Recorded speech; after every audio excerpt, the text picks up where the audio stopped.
ముందుగా హెడ్లైన్స్. మీడియాతో మాట్లాడుతున్న మాజీ ఎమ్మెల్యే శ్రీ ఎన్వీఎస్ఎస్ ప్రభాకర్ గారు. క్యాతనపల్లిలో తన నివాసంలో మాజీ బీఆర్ఎస్ ఎమ్మెల్యే బల్కా సుమన్ విలేకరుల సమావేశం.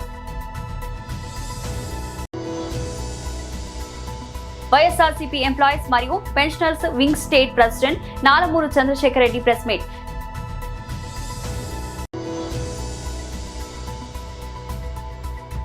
శ్రీలంక తీరంలో ఇరాన్ యుద్ధ నౌకపై దాడి.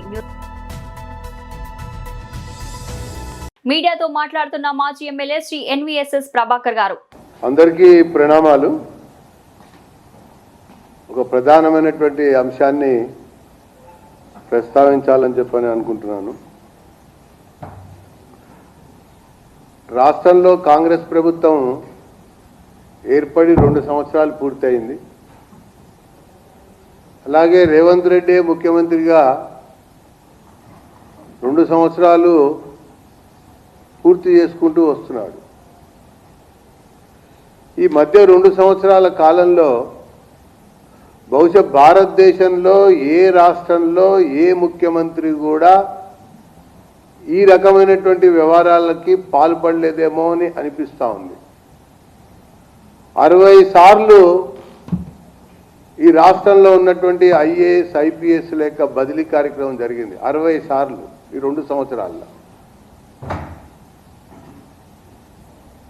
అట్లాగే ఈయన ఢిల్లీకి కూడా తన స్థానాన్ని పదిలం చేసుకోవడానికి 60 సార్ల కంటే ఎక్కువ ఢిల్లీకి పోయాడు. ఇక ఇతర ఉన్నతాధికారుల యొక్క బదిలీలు కూడా సుమారు 60 సార్ల కంటే ఎక్కువ జరిగింది. ఇది ఒక డైరెక్షన్ లెస్ ప్రభుత్వంగా పనిచేస్తున్నట్టు కనబడతా ఉంది. దూరదృష్టి లోపించినట్టుగా కనబడతా ఉంది. పాలనపై పరిపాలనపై పట్టు లేదు అన్నదానికి నిదర్శనం ఇన్నిసార్లు ఉన్నత స్థాయి అధికారుల యొక్క బదిలీలే అని చెప్పని భారతీయ జనతా పార్టీ అభిప్రాయపడతా ఉన్నది. నిన్న జరిగినటువంటి కలెక్టర్ల సమావేశంలో ఒక 99 రోజుల యాక్షన్ ప్లాను అని చెప్పని ప్రకటించి కలెక్టర్లందరినీ గ్రామాల్లోనే ఉండాలి, తిరగాలి, కనీసం 10 రోజులు అని చెప్పారు. అంటే 2 సంవత్సరాల మట్టి వాళ్ళు తిరగటలే అన్నమాట. జనంతో వాళ్ళు కలవటం లేదన్నమాట. దీనికంటే ముందు ఎమ్మెల్యేల యొక్క సమావేశం సిఎల్పి జరిగినప్పుడు కూడా ఎమ్మెల్యేలు మీరు జనంలోకి పోవాలి, జనంలో తిరగాలి, జనం సంబంధించినటువంటి విషయాలు పట్టించుకోవాలని అక్కడ కూడా చెప్పినటువంటి విషయాన్ని నేను గుర్తు చేస్తున్నా. Nobody is listening to honourable CM అన్నది అర్థమవుతుంది ఈ విషయాలను బట్టి. ఇక పోతే అసలు పాలనపై పట్టు లేదన్నది చాలా స్పష్టంగా మనకి అవపడుతుంది అనటంతో పాటు ఈ ప్రభుత్వానికి విజన్ లేదు, మిషన్ లేదు, కేవలం కమిషన్ కొరకే పనిచేస్తున్నట్టుగా కనబడతా ఉంది. క్యాతనపల్లిలో తన నివాసంలో మాజీ బీఆర్ఎస్ ఎమ్మెల్యే బల్కా సుమన్ విలేకరుల సమావేశం. ప్రత్యక్ష సాక్షిభూతంగా కూడా ఉన్నారు మీడియా మిత్రులంతా. ఫిబ్రవరి 11వ తేదీన రాష్ట్ర వ్యాప్తంగా అన్ని మున్సిపాలిటీల్లో ఎన్నికలు జరిగినాయి. క్యాతనపల్లి మున్సిపాలిటీలో కూడా ఎన్నికలు జరిగినాయి. ఇక్కడ క్యాతనపల్లి మున్సిపాలిటీ పరిధిలో జరిగినటువంటి ఎన్నికల్లో సిపిఐ పార్టీ బీఆర్ఎస్ పార్టీ కలిసి మేము ఇక్కడ పోటీ చేయడం జరిగింది. 15 వార్డుల్లో మేము బీఆర్ఎస్, 7 వార్డుల్లో సిపిఐ కలిసి మేము పోటీ చేసినాం. అయితే 22 వార్డులకు గాను 14 వార్డుల్లో మాకు స్పష్టమైనటువంటి తీర్పును క్యాతనపల్లి మున్సిపాలిటీ ప్రజలు ఇవ్వడం జరిగింది. కేవలం 7 వార్డులు మాత్రమే ఈ మున్సిపాలిటీ పరిధిలో కాంగ్రెస్ పార్టీకి అవకాశం ఇచ్చింది 13వ తేదీ నాడు వచ్చిన ఫలితాలు. అయితే దాని తదనంతరం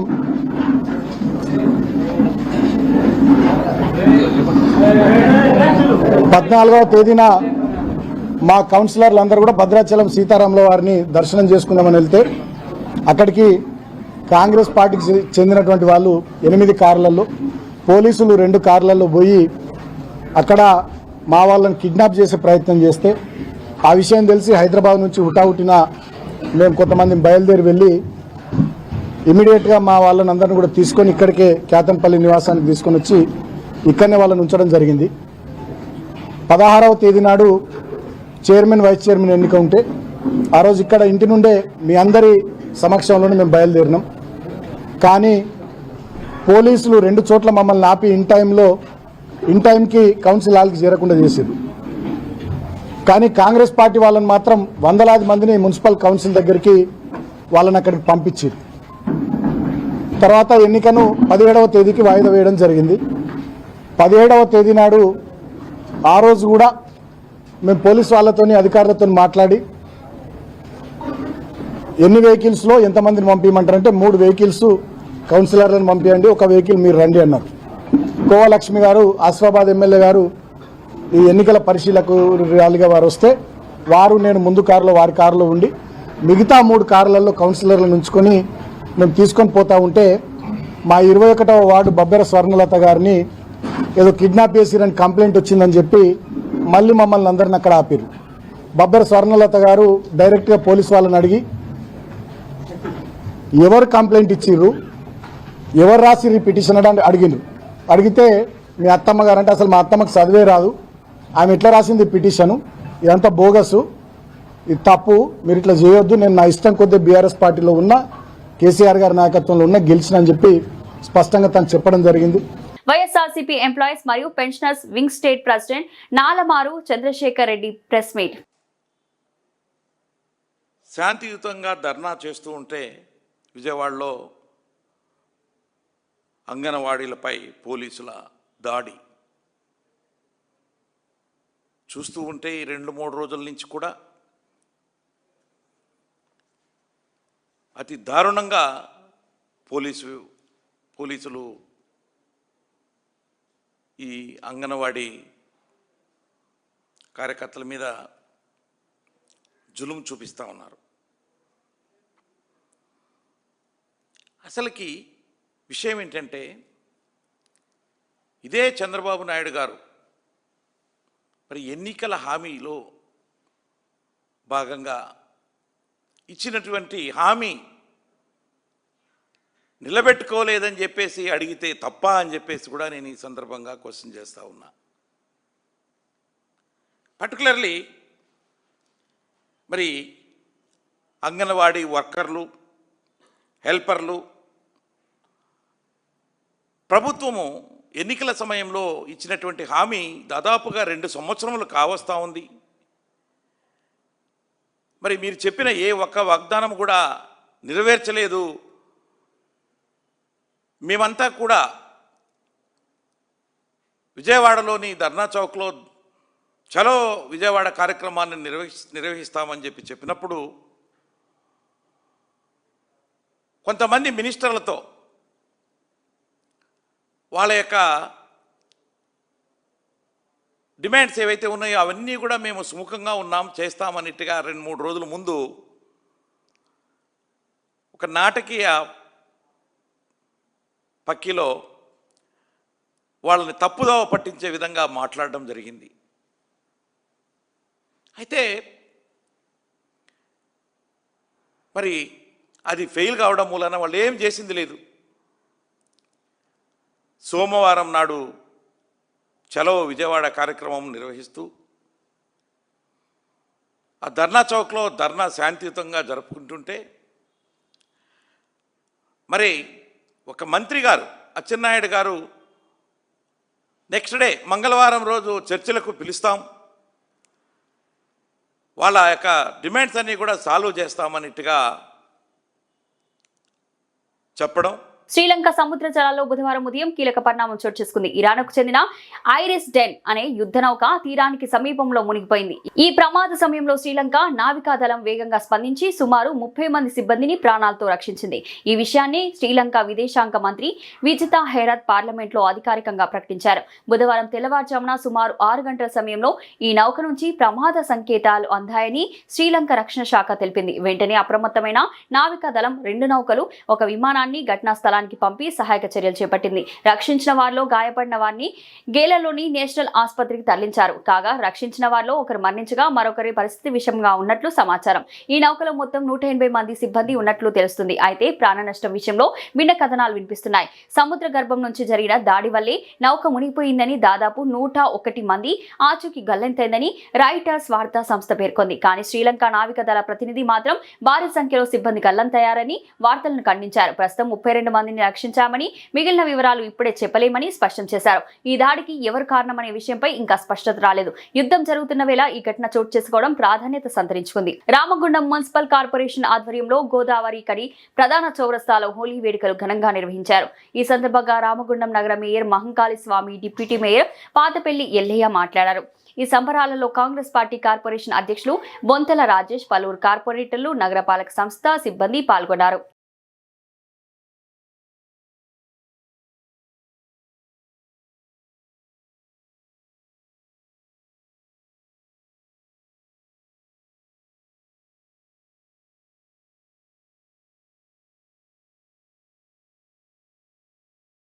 రామగుండం పారిశ్రామిక ప్రాంత ప్రజలందరికీ కూడా హోలీ శుభాకాంక్షలు తెలియజేస్తూ ఉన్నాం. ఈరోజు చౌరస్తాలో రామగుండం నగరపాలక సంస్థ తరఫున ప్రజలందరూ కూడా సుఖ సంతోషాలతోటి ఆయురారోగ్యాలతోటి ఉండాలని, ప్రజలందరూ కూడా హోలీ సంబరాలు జరుపుకోవాలని, ఈ సంబరాలలో వారి కుటుంబ సభ్యులంతా కూడా ఎక్కడ ఎలాంటి చిన్న సంఘటనలు కూడా జరగకుండా అందరూ సంతోషంగా హోలీ జరుపుకోవాలని చెప్పేసి కోరుతా ఉన్నాం. రామగుండం అభివృద్ధి ఏకైక ధ్యేయంగా ముందుకెళ్తున్న గౌరవ ఎమ్మెల్యే రాజ్ ఠాకూర్ గారి నేతృత్వంలో రామగుండాన్ని మొత్తం ఒక అద్భుత నగరంగా తీర్చిదిద్దాలనే సంకల్పంతో గౌరవ ఎమ్మెల్యే గారు దాదాపుగా ఇప్పటికే 800 కోట్ల రూపాయలు తీసుకొచ్చి ఈ ప్రాంతాన్ని అంతా అద్భుతంగా అభివృద్ధి చేయాలనే లక్ష్యంతో ముందుకెళ్తా ఉన్నారు. దానిలో ప్రతి ఒక్కరు కూడా భాగస్వాములు కావాలని చెప్పేసి కోరుతా ఉన్నారు. గత 10 సంవత్సరాల టీఆర్ఎస్ పాలనలో ఈ ప్రభుత్వం రాకముందు మొత్తం కూడా రామగుండం మొత్తాన్ని కూడా విధ్వంసం చేసిన పరిస్థితి ప్రజలందరికీ తెలుసు. గత 2 సంవత్సరాల నుంచి కాంగ్రెస్ పార్టీ నాయకులు, కార్యకర్తలందరూ కూడా నిత్యం ప్రజల పక్షాన ఉండాలి, ప్రజల కోసమే ప్రజలకు సేవ చేయాలి, ప్రజా సమస్యలే పరిష్కారం ధ్యేయంగా ఎక్కడికక్కడ ముందుకెళ్తున్న తరుణాన్ని ప్రజలందరూ కూడా గమనిస్తూ ఉన్నారు. దానిలో భాగంగానే ఈరోజు మళ్ళీ గౌరవ ఎమ్మెల్యే గారు ఈ ప్రాంత అభివృద్ధి కోసం మళ్ళీ నిన్నగాక ఉన్న 200 కోట్ల రూపాయలు గౌరవ ముఖ్యమంత్రి శ్రీధర్ బాబు గారితో మాట్లాడి తీసుకురావడం జరిగింది. ప్రతి ప్రాంతం కూడా అభివృద్ధి చేసే దిశగా ముందుకెళ్తా ఉన్నాం. గౌరవ కార్పొరేటర్ సోదరులందరికీ కూడా విన్నవిస్తూ ఉన్నాం. అనుకున్న దానికన్నా ఎక్కువగా నిధులు రామగుండం మున్సిపల్ కార్పొరేషన్కు ఎమ్మెల్యే రాజ్ ఠాకూర్ గారు తీసుకురావడం జరిగింది. 2 సంవత్సరాల కాలం పూర్తయ్యే లోపల రామగుండాన్ని ఒక అందమైన నగరంగా తీర్చిదిద్దేందుకు ప్రతి కార్పొరేటర్ కూడా అధికారులు, ప్రజాప్రతినిధులు అందరితోటి కలిసి ఈ ప్రాంతం అంతా కూడా అందంగా తయారయ్యేందుకు ప్రతి కార్యకర్తతోటి ప్రజలతోటి మమేకమై ముందుకు వెళ్ళాలని చెప్పేసి కోరుతా ఉన్నాం. ప్రజలు ఏం కావాలని కోరుకుంటా ఉన్నారో వాళ్ళకు అనుగుణంగా, వారి ఆశయాలకు అనుగుణంగా ప్రజా ఎజెండానే కాంగ్రెస్ పార్టీ ఎజెండాగా తీసుకెళ్ళి తప్పకుండా ప్రజల అవసరాలు తీర్చేందుకు మాత్రమే ఒక నీతి నిజాయితీతోటి పనిచేయాలని, గౌరవ ఎమ్మెల్యే గారి ఆశయం ఏదైతే ఉన్నదో రామగుండం మొత్తం కూడా కరప్షన్ ఫ్రీగా చేయాలనే ఆలోచన ఏదైతే ఉన్నదో దానిలో ప్రతి ఒక్కరు కూడా భాగస్వాములు కావాలని చెప్పేసి కోరుతా ఉన్నాం. మాదిగ ఉద్యోగస్తుల పేరు మీదే ఈ నెల 6వ తేదీన సీఎం రేవంత్ రెడ్డికి జరగబోయే సన్మాన కార్యక్రమానికి పద్మశ్రీ మందకృష్ణ మాదిగకు ఎంఆర్పీఎస్ ఉద్యమానికి ఎటువంటి సంబంధం లేదని మాదిగ స్టూడెంట్ ఫెడరేషన్ జాతీయ అధ్యక్షుడు చిప్పలపల్లి సోమశేఖర్ మాదిగ తెలిపారు. ఓయూలోని ఆర్ట్స్ కళాశాల వద్ద మాట్లాడుతూ మందకృష్ణ మాదిగ అనుమతితో జరుగుతున్న కార్యక్రమం కాదన్నారు. మాదిగ ఎంప్లాయీస్ ఫెడరేషన్ తీసుకున్న నిర్ణయం కాదని, కొందరు స్వార్థపరులు తమపై జరుగుతున్న ఏసీబీ దాడుల నుంచి తప్పించుకోవడానికి తీసుకున్న స్వార్థపూరిత కార్యక్రమం అని అన్నారు. ఎస్సీ వర్గీకరణ అనేది ఏ ప్రభుత్వం దయతోనూ వచ్చింది కాదన్నారు. మందకృష్ణ మాదిగ నేతృత్వంలో 30 ఏళ్లుగా ఎంఆర్పీఎస్ ఎన్నో అలుపెరగని పోరాటాలు చేసి వర్గీకరణను సాధించుకుందని పేర్కొన్నారు. రేవంత్ రెడ్డి గారికి ఈ నెల 6వ తేదీన జరగబోయే సన్మాన కార్యక్రమానికి పద్మశ్రీ మందకృష్ణ మాదిగ గారికి కానీ, ఎంఆర్పీఎస్ ఉద్యమానికి కానీ ఎట్లాంటి సంబంధం లేదు. ఇది మందకృష్ణ మాదిగ గారి అనుమతితోటో, మందకృష్ణ మాదిగ గారికి సమాచారం ఇచ్చో జరుగుతున్నటువంటి కార్యక్రమం కాదు అని చెప్పి ఈ సందర్భంగా మాదిగ స్టూడెంట్ ఫెడరేషన్గా మేము స్పష్టం చేస్తున్నాం. ఇది మాదిగ ఎంప్లాయీస్ ఫెడరేషన్ ఎంఈఎఫ్ తీసుకున్నటువంటి నిర్ణయం కాదు. కొంతమంది స్వార్థపరులు వాళ్ళ ప్రయోజనాల కోసం, వాళ్లకు పైన జరుగుతున్నటువంటి ఏసీపీ రైడ్ల నుంచి తప్పించుకోవడం కోసం తీసుకున్నటువంటి ఒక స్వార్థపూరితమైన కార్యక్రమము. ఎందుకంటే వర్గీకరణ అనేది ఎవరి దయాదాక్షణ్యాలతోటో ప్రభుత్వాల దయాదాక్షణ్యాలతోటో వచ్చినటువంటిది కాదు. గౌరవ శ్రీ మందకృష్ణ మాదిగ గారి నేతృత్వంలో 3 దశాబ్దాలకు పైగా అనేక త్యాగాలకు వెనుకాడకుండా ప్రాణదానాలు చేసి లాఠీ దెబ్బలు తిని జైలు జీవితాలు గడిపి కుటుంబాలను వదిలేసి జాతి భవిష్యత్తు కోసము మాదిగ జాతి భాగస్వామ్యంతో మందకృష్ణ మాదిగ గారి నేతృత్వంలో పోరాటంతో సాధించుకున్నటువంటిది ఎస్సీ రిజర్వేషన్ల వర్గీకరణ. అట్లాంటి వర్గీకరణ అనే పదం మందకృష్ణ మాదిగ గారి పేరు లేకుండా, మందకృష్ణ మాదిగ గారికి సమాచారం లేకుండా ఈ దేశంలో మనం ఊహించలేము. కానీ కొంతమంది ద్రోహులు ఇవాళ వర్గీకరణ ఇచ్చిండు ముఖ్యమంత్రి అని వాళ్ళ ప్రయోజనాల రీత్యా సన్మాన కార్యక్రమము అని చెప్పి ఇవాళ కార్యక్రమం తీసుకున్నాడు. అది మాదిగ జాతికి ఎంఆర్పిఎస్ ఉద్యమానికి చాలా స్పష్టంగా వ్యతిరేక కార్యక్రమం అని ఈ సందర్భంగా మేము తెలియజేస్తున్నాం. మొన్నటికి మొన్న 1వ తారీఖు మాదిగ అమరవీరుల దినోత్సవంని జరుపుకున్నాం. మనము ఈ వర్గీకరణ ఉద్యమంలో అసూలు బాసిన మాదిగ అమరవీరుల గురించి ఏనాడు ఒక్కనాడు కూడా ఒక దండేసి, మొన్న 1వ తారీఖు దండేసి కార్యక్రమం చేయని వాళ్ళు వీళ్ళు, ఏనాడు వాళ్ళని స్మరించుకున్నటువంటి వాళ్ళు వీళ్ళు ఇలా వర్గీకరణ పేరు మీద సన్మాన కార్యక్రమం చేయడం అంటే అది చాలా స్పష్టంగా వాళ్ళ ప్రయోజనాల రీత్యా వాళ్ళు బానిసత్వం చేస్తూ తీసుకున్నటువంటి నిర్ణయము. ఉద్యోగుల పేరు మీద రేపు 6వ తారీఖు శిల్పకళా వేదికలో గౌరవ ముఖ్యమంత్రి రేవంత్ రెడ్డి గారికి కృతజ్ఞత సభ పేరుతోని పెడుతున్నటువంటి సభకి ఎంఆర్పిఎస్ కానీ మందకృష్ణ మాదిగ గారి నాయకత్వాన్ని కానీ ఎలాంటి సంబంధం లేదని సందర్భంగా తెలియజేస్తున్నాం. ప్రధానంగా ఈ రేవంత్ రెడ్డి ప్రభుత్వం వచ్చిన తర్వాత ప్రొఫెసర్ కాసిం అనేటోడు ఈరోజు కుట్ర చేస్తున్నాడు, ఉద్యమాన్ని చీల్చడానికి కుట్ర పన్నింది. కాబట్టి ఖచ్చితంగా స్వార్థపరుణ్ణి, ఆ వెన్నుపట్టుదారుణ్ణి తెలంగాణ రాష్ట్రంలో ఉన్నటువంటి ప్రజలు కావచ్చు, అదేవిధంగా ఆంధ్ర ప్రాంతంలో ఉన్న ప్రజలు, ప్రజాస్వామికవాదులు, మేధావులు కావచ్చు, ఈ కాసిం అనేటోన్ని కనిపెట్టాలని కూడా, అతను చేసిన ద్రోహాన్ని కూడా మీరు గుర్తించాలని కూడా ఈ సందర్భంగా నేను తెలియజేస్తున్నా. దేనికి? ఎస్సీ రిజర్వేషన్ల వర్గీకరణ కోసం మందకృష్ణ మాదిగ గారి నాయకత్వంలో గత 30 సంవత్సరాలుగా చాలామంది కొంతమంది అమరవీరులు అయ్యారు. నిన్నగాక మొన్ననే మేము అమరవీరుల దినోత్సవం చేసినాం మార్చి 1వ తారీఖు రోజు. మరి కాసిం ఏనైనా మాదిగ అమరవీరులకు నివాళులను అర్పించినవా? ఇలా నీ కడుపు నింపుకోవడానికి ఈ స్వార్థ బుద్ధితోని కొంతమంది ఏసిప్ ట్రాప్లో, ఎలక్ట్రిసిటీ డిపార్ట్మెంట్లో ఏసిప్ ట్రాప్లో ఇరుక్కున్న వాళ్ళు ఒక గుంపు కావచ్చు, వీడొకడు కావచ్చు, ఒక గుంపునేసి లోపాయికారంగా లోపల మీటింగులు పెట్టుకుంటా ఏదో కోఆర్డినేషన్ కమిటీలని ఏచి ముఖ్యమంత్రికి మీటింగు మందకృష్ణ కూడా వస్తున్నాడు అని తప్పుడు సమాచారంతో ఉద్యోగుల్ని వాళ్ళని మభ్యపెడుతున్నాడు. కాబట్టి దీన్ని తీవ్రంగా ఖండిస్తున్నాం. కాసింకి ఒకటే హెచ్చరిక కూడా చేస్తున్నాం, ఒకటి కూడా గుర్తు చేస్తున్నాం. నీ బతికేంది కాసిం? 17వ స్థానంలో ఉన్నావు నువ్వు. ఇలా ఉస్మాన్ యూనివర్సిటీలో ప్రొఫెసర్ ఎట్లయినావు? దానికి మందకృష్ణ మాదిగనే నీకు భిక్ష పెట్టిండు. నీకు జన్మనిచ్చింది నీ తల్లిదండ్రులు అయితే నీకు ఉద్యోగ భిక్ష పెట్టింది మందకృష్ణ మాదిగ కాదా? నీకు ప్రాణ భిక్ష పెట్టింది మందకృష్ణ మాదిగ కాదా? నేను అడుగుతున్నా. నిన్ను మహావైష్ణులతో సంబంధాలు ఉన్నాయని ఎన్ఐఏ కేసులు పెడితే 2 సార్లు నేను విడిపించింది, నీకు ప్రాణభిక్ష పెట్టింది, నీ కుటుంబానికి రక్షణ కల్పించింది మందకృష్ణ మాదిగ కాదా అని అడుగుతున్నా. ఉద్యోగుల ప్రయోజనాల కోసం మనం ముఖ్యమంత్రిని కలవాలంటున్నాం. ఏం ముఖ్యమంత్రిని కలవకపోతే ఎంఆర్పిఎస్ అనేది ఎన్నడూ కూడా పోయి లాలూచిబడి ఎన్నడూ కూడా పోయి ముఖ్యమంత్రుల దగ్గర సలాం చేయలే. బరిగీసి యుద్ధం చేసి ఉద్యోగుల పక్షాన కొట్లాడి ఎస్సీ రిజర్వేషన్ల వర్గీకరణ సాధించినాం. విద్యా రంగంలో కావచ్చు, ఉద్యోగ రంగంలో కావచ్చు, సంక్షేమ రంగాల్లో కావచ్చు, రాజకీయ రంగంలో కావచ్చు మన వాటా గురించి. ఎస్సీ ఎస్టీ ప్రమోషన్లలో రిజర్వేషన్, ఎస్సీ ఎస్టీ ఉద్యోగులు ఉంటే ప్రమోషన్లలో రిజర్వేషన్ కోసం కూడా మందకృష్ణ నాయకత్వం గత 25 సంవత్సరాల క్రితం పోరాడి సాధించలేదా? ఉద్యోగస్తులు నా దగ్గరకు వచ్చిర్రు, నేను అలా అండగా నిలబడి ముఖ్యమంత్రితోని థ్యాంక్స్ గివింగ్ అనేది మీటింగ్ పెడతాను డ్రామాలు ఆడుతున్నావు కదా. నీకు కనిపించట్లే? ఉస్మాన్ యూనివర్సిటీలో ఒక 50-60 దాదాపు 100 రోజుల నుంచి ఉద్యోగస్తులు సిఏఎస్ ప్రమోషన్లలో మాకు అన్యాయం జరుగుతుందని ఇక్కడ అన్యాయానికి గురైన ప్రొఫెసర్లు ఆడుతున్నారు. నీ కళ్ళకు కనిపించట్లేదా? చీపురుపల్లి జనసేన సభ్యత్వ నమోదు కార్యక్రమంలో పాల్గొన్న జనసేన చీపురుపల్లి ఇన్ఛార్జ్ విసినిగిరి శ్రీనివాసరావు, రాష్ట్ర జనసేన అధినేత మరియు డిప్యూటీ సీఎం కొణిదెల పవన్ కళ్యాణ్ జనసేన కార్యకర్తలకు శ్రేయస్ కోసం జనసేన ఉద్యమ సభ్యత్వ నమోదు కార్యక్రమం తలపెట్టారు. చీపురుపల్లి జనసేన ఇన్ఛార్జ్ విసినిగిరి శ్రీనివాసరావు ఆధ్వర్యంలో బుధవారం పార్టీ కార్యాలయంలో ప్రజలకు అవగాహన కోసం ఏర్పాటు చేశారు. ఈ సందర్భంగా ఆయన మాట్లాడుతూ సభ్యత్వం అనేది కార్యకర్తల శ్రేయస్ కోసం కుటుంబాల భరోసా ఏర్పాటు చేశారని అన్నారు. ఈ సభ్యత్వ కార్యక్రమం ఈ నెల 10వ తేదీ వరకు ఉంటుందని, సభ్యత్వ నమోదు చేసుకుని జనసేన పార్టీని బలోపేతం చేయాలని ఈ సందర్భంగా ఆయన ప్రజలను కోరారు. ఈ కార్యక్రమంలో జనసేన నాయకులు, కార్యకర్తలు వారి యొక్క సభ్యత్వాలు నమోదు చేసుకుంటున్నారు.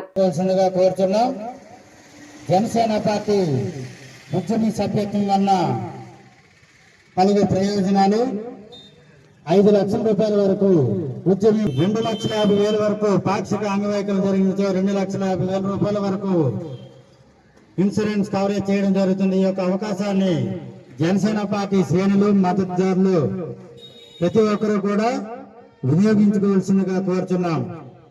ఈ యొక్క అవకాశం మార్చి 10 వరకు మాత్రమే. ఈ యొక్క సదవకాశాన్ని ప్రతి ఒక్కరూ కూడా వినియోగించుకోవాల్సిందిగా కోరుచున్నాం. ఈరోజు చివరిపల్లి నియోజకవర్గంలో అధినేత పవన్ కళ్యాణ్ గారు ఉద్యమ సభ్యత్వం ఏర్పాటు 26వ తేదీ నుంచి చేయడం జరుగుతుంది. అలాగే చివరిపల్లి నియోజకవర్గంలో ఈయన స్టాల్ పెట్టి ప్రతి ఒక్కరికి అవగాహన కార్యక్రమం పెడుతూ ప్రతి ఒక్కరు కూడా జనసేన పార్టీలో భాగంగా చేరాలి. గతంలో 500 ఉండేది, ఇప్పుడు 400కి పెట్టడం జరిగింది. ఇన్సూరెన్సే కాకుండా ప్రతి ఒక్కరు కూడా ఈ 400 కూడా ఒక సాయం చేసేటట్టు ఉండాలి ప్రతి ఒక్కరు కూడా. ఎందుకంటే శివరాత్రి రోజు పవన్ కళ్యాణ్ గారు 2 కోట్ల రూపాయలు పేదవాళ్ళ కోసం సాయం చేశారు. అలాగే మనలో ఒక వంతుగా ప్రతి ఒక్కరు కూడా 400 రూపాయలు ఇస్తే ఆ డబ్బులు అనేది పేదవాడు ఎవరికైనా ఇన్సూరెన్స్ గా ఎవరికైనా యాక్సిడెంట్ అయితే 2,50,000, అలాగే అవయవాలు ఏమైనా ఇవైతే దానికి కూడా ఇవ్వడం జరుగుతుంది. యాక్సిడెంట్లకి డబ్బులు ఇస్తాను, అలాగే చచ్చిపోయిన డబ్బులు రావడం జరుగుతుంది. ఎత్తకైనా 5 లక్షలు వస్తుంది. ప్రతి ఒక్కరు కూడా దానికోసమే కాకుండా మంచి హృదయంతో 400 రూపాయలు ఇంకొకరికి మనం సాయం చేసే విధంగా ఈరోజు పవన్ కళ్యాణ్ గారు చెప్పారు. ప్రతి ఒక్కరు కూడా జనసేన పార్టీలో అందరూ కలిసి కుటుంబంగా ఉండాలి, కుటుంబ సాయంగా 400 రూపాయలు సాయం చేయాలనే భావంతో ఈరోజు పెట్టడం జరిగింది. దీంట్లో ప్రతి ఒక్కరు పాల్గొని ప్రతి ఒక్కరు కూడా సభ్యత్వాలు చేసుకుంటారనేసి పవన్ కళ్యాణ్ ఇచ్చిన ఆదేశాలు మేము అందరం కూడా పాటిస్తామని చెప్పి జనసేన పార్టీ తెలియజేస్తున్నాం. బులెటిన్ ముగించే ముందు హెడ్లైన్స్ మరోసారి. మీడియాతో మాట్లాడుతున్న మాజీ ఎమ్మెల్యే శ్రీ NVSS ప్రభాకర్ గారు. క్యాతనపల్లిలో తన నివాసంలో మాజీ BRS ఎమ్మెల్యే బల్కా సుమన్ విలేకరుల సమావేశం.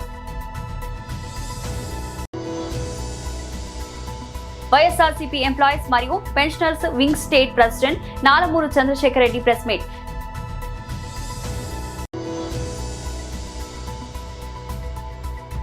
శ్రీలంక తీరంలో ఇరాన్ యుద్ధ నౌకపై దాడి. ఇది ఈ రోజు బులెటిన్. మరో బులెటిన్లో మళ్ళీ కలుద్దాం. అంతవరకు సెలవు.